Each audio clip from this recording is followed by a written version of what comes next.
Assalamualaikum warahmatullahi wabarakatuh. Perkenalkan, nama saya Danyani Syafitri dengan NIM 2351 2030 7111086. Saya dari kelas C5, mata kuliah Psikologi Disabilitas. Di sini saya ingin menjelaskan ragam disabilitas dalam psikologi. Disabilitas sendiri menurut WHO merupakan suatu gangguan atau kelainan pada struktur maupun fungsi tubuh seseorang, sehingga mengakibatkan terbatasnya aktivitas dan participation restriction. Disabilitas tidak dipahami semata-mata sebagai kondisi medis individu, melainkan sebagai hasil interaksi antara kondisi kesehatan seseorang dengan berbagai faktor lingkungan dan sosial di sekelilingnya.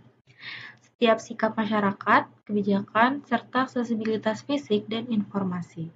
Dengan demikian, seseorang menjadi penyandang disabilitas bukan hanya karena memiliki gangguan pada tubuh atau fungsinya, tetapi karena adanya hambatan-hambatan lingkungan yang menghalangi partisipan penuh dan setara dalam kehidupan bermasyarakat.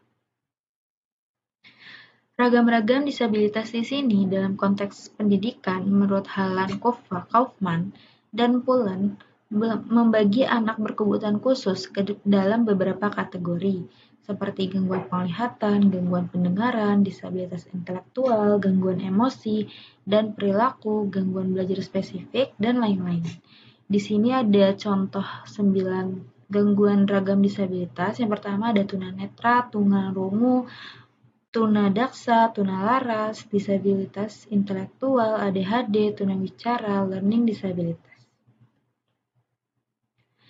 Disabilitas intelektual. Disabilitas intelektual sendiri adalah gangguan perkembangan saraf yang muncul di masa anak-anak, ditandai dengan adanya keterbatasan fungsi intelektual dan fungsi adaptif dalam area konseptual, sosial, dan praktis. Menurut American Psychiatric Association 2013 dalam DSM-5, disabilitas intelektual ini ditandai dengan keterbatasan signifikan dalam fungsi intelektual dan adaptif yang muncul sebelum usia 18 tahun. Hambatan yang sering muncul misalnya butuh waktu lebih lama untuk belajar, sulit konsentrasi, sulit membaca dan menulis, serta sulit memahami syarat sosial. Intervensi yang penting antara lain yaitu adanya pendidikan inklusif, pelatihan home skills untuk keluarga, dan teknik modifikasi perilaku seperti shaping dan token ekonomi. Yang kedua adalah learning disabilities. Learning disability sendiri adalah kesulitan belajar spesifik, yaitu adanya keterlambatan perkembangan keterampilan kognitif di bidang bahasa, bicara, matematika, atau motorik yang tidak dijelaskan oleh disabilitas fisik atau neurologis yang jelas. Kondisi ini berdampak signifikan pada prestasi belajar dan bersifat kronis sampai dewasa. Menurut Dewi 2017, menjelaskan bahwa kesulitan belajar spesifik bukan sekedar anak malas, tetapi hal ini berkaitan dengan cara kerja otak dalam memproses informasi baca, tulis, dan hitung yang dibilang terlambat atau tidak seusianya. Gejala utamanya ini biasanya kemampuan membaca yang jauh di bawah anak seusianya dengan spektrum dari ringan sampai berat. Sering juga komorbid dengan gangguan lain seperti ADHD atau disabilitas intelektual. Jenis yang terkenal pada learning disabilitas ini yang pertama ada disleksia, yaitu kesulitan membaca dan mengeja. Yang kedua ada disgrafia, kesulitan menulis. Dan yang ketiga adalah diskalkulia, kesulitan dalam berhitung dan memahami konsep matematika. Penyebabnya kombinasi faktor genetik, neurobiologi, sosial, dan psikologis. Intervensi ini harus dilakukan sedini mungkin melalui asesmen, lalu diberikan akomodasi dan pembelajaran remedial dengan pendekatan multisensori, pengulangan, dan materi yang disesuaikan oleh kebutuhan anak masing-masing. Yang kedua adalah ADHD. Menurut American Psychiatric Association, 2013 mendefinisikan ADHD sebagai pola menetap dari inatensi dan atau hiperaktivitas impulsivitas yang mengganggu fungsi atau perkembangan anak. ADHD sendiri adalah gangguan perkembangan yang ditandai dengan kesulitan memusatkan perhatian, hiperaktivitas, dan impulsivitas. Pada hiperaktif, impulsif, anak cenderung tidak bisa diam, banyak bicara, menyela, sulit menunggu giliran, mudah bosan, dan sering bertindak tanpa berpikir. Secara psikologis, ADHD berkaitan dengan gangguan kemampuan menahan respon atau behavioral inhibition dan fungsi eksekutif seperti working memory atau bicara dalam hati, serta pengendalian emosi. Dampaknya tampak pada tugas sekolah, misalnya sulit fokus, sering salah hitung, dan sulit mengatur tugas. Penanganannya bisa meliputi psikoedukasi, penyesuaian lingkungan, belajar, latihan keterampilan perilaku, dan bila perlu pengobatan oleh tenaga medis. Selanjutnya di sini adalah Autism Spectrum Disorder. Autism Spectrum Disorder adalah gangguan perkembangan otak yang muncul di periode awal perkembangan, ditandai dengan hambatan komunikasi dan interaksi sosial, serta pola perilaku minat dan aktivitas yang terbatas dan berulang. Dalam DSM-5, American Psychiatric Association 2013 menjelaskan Autism Spectrum Disorder sebagai gangguan perkembangan saraf yang ditandai dengan hambatan pada komunikasi dan interaksi sosial, serta pola perilaku dan minat yang terbatas dan repetitif. Faktor penyebabnya terutama kombinasi genetik dan fisiologi serta faktor lingkungan seperti usia orang tua yang lanjut, berat badan lahir rendah, komplikasi kehamilan dan persalinan, atau paparan tertentu selama kehamilan anak tersebut. Autism Spectrum Disorder sendiri secara karakteristik adalah anak dengan ASD ini dapat mengalami gangguan-gangguan. Yang pertama adalah gangguan interaksi sosial, seperti menghindari kontak mata, tampak menyendiri, atau kurang memahami perasaan orang lain. Yang kedua adalah gangguan komunikasi, seperti bicara yang terlambat, menggunakan bahasa yang aneh, atau mengulang-ulang kata. Dan yang ketiga adalah perilaku repetitif dan minat yang sempit, seperti memutar-mutar benda, menolak perubahan rutinitas, atau terpaku pada satu objek saja.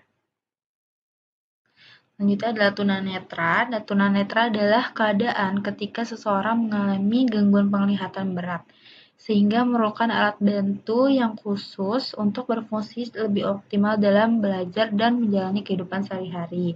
WHO menggolongkan gangguan penglihatan berat hingga kebutaan sebagai bentuk disabilitas penglihatan yang dapat membatasi aktivitas dan partisipasi seseorang. Bila tidak dapat dukungan lingkungan yang memadai, penyebabnya bisa karena kelainan refraksi dan yang tidak dikoreksi. Katarak, glaukoma, diabetes, kelainan retina, infeksi, sampai kekurangan gizi dan kecelakaan. Selanjutnya adalah tunarungu. Tunarungu adalah gangguan pendengaran signifikan yang menghambat kemampuan menerima informasi melalui saluran auditori dan berdampak pada perkembangan bahasa serta komunikasi.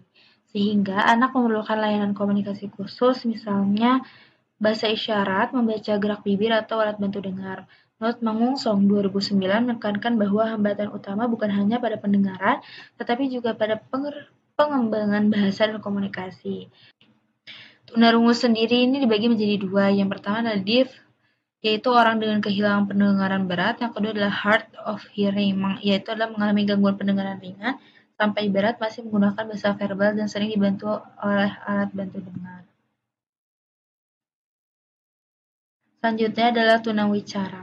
Tunawicara adalah gangguan pada kemampuan berbicara atau reproduksi ujaran, baik dari aspek artikulasi, kelancaran, maupun suara, sehingga ucapan menjadi sulit dipahami atau sangat terbatas. Dalam kerangka pendidikan kebutuhan khusus, gangguan ini digolongkan sebagai gangguan komunikasi yang dapat menghambat interaksi sosial dan keberhasilan akademik bila tidak ditangani dengan intervensi yang tepat. Gangguan ini biasanya merupakan kelainan suara, kelainan artikulasi, dan gangguan kelancaran bicara seperti gagap atau bicara terlalu cepat. Dampaknya ini bisa ke prestasi belajar dan perkembangan konsep, juga ke aspek personal seperti rendah diri, merasa terisolasi, dan cemas saat harus berbicara di depan orang. Intervensi yang mungkin dilakukan secara medis oleh dokter THT and speech therapist, yaitu intervensi psikologis untuk penyesuaian diri serta dukungan pendidikan. Selanjutnya adalah tunadaksa. Tunadaksa adalah gangguan fungsi gerak atau struktur tubuh, misalnya pada tulang, otot, sendi, atau sistem saraf, yang menyebabkan keterbatasan mobilitas, koordinasi, atau kekuatan fisik. Dalam klasifikasi disabilitas fisik, kondisi ini dapat berdampak pada kemampuan berpindah, menggunakan tangan, dan berpartisipasi dalam aktivitas sekolah maupun kehidupan sehari-hari, sehingga membutuhkan adaptasi lingkungan dan alat bantu. Secara klasifikasi ada gangguan neuromotor seperti cerebral palsy, spina bifida, epilepsi, dan polio. serta gangguan-gangguan lainnya. Intervensi ini bersifat multidisiplin lewat program rehabilitasi melibatkan dokter, fisioterapis, terapis okupasi, psikolog, dan pekerja sosial. Lalu dilanjut dengan program pendidikan di sekolah, bimbingan dan penyuluhan, serta program inklusi dengan akses fisik yang lemah disabilitas. Selanjutnya adalah tunalaras. Tunalaras ini sering disamakan dengan gangguan perilaku dan emosi. Kondisi yaitu kondisi ketika anak secara menetap menunjukkan pola perilaku yang menyimpang dari norma usianya. Misalnya agresif, melanggar aturan, menarik diri secara ekstrim, atau memiliki gangguan emosi yang mengganggu penyesuaian sosial dan prestasi akademik. Menurut Halah, mengelompokkan kondisi ini sebagai emotional and behavioral disorder yang membutuhkan intervensi perilaku, dukungan emosional, dan lingkungan belajar yang terstruktur. Penyebabnya yaitu kompleks. Yang pertama ada faktor biologis, pola asuh keluarga yang tidak konsisten atau penuh penolakan, pengalaman negatif di sekolah, serta pengaruh budaya dan lingkungan seperti kekerasan, narkoba, atau pergaulan yang menyimpang. Dampaknya ini bisa terlihat pada perkembangan kognitif, sosial emosi, komunikasi, bahkan motorik. Intervensi bisa dilakukan melewati penguatan positif dan negatif, time out, sampai konseling dengan berbagai pendekatan seperti psikoanalisis, psikologi pendidikan, humanistik, ekologis, dan perilaku. Oke, mungkin di sini ada referensi yang saya gunakan dalam presentasi kali ini, pemaparan ragam disabilitas. Oke, terima kasih for your attention. Wassalamualaikum warahmatullahi wabarakatuh.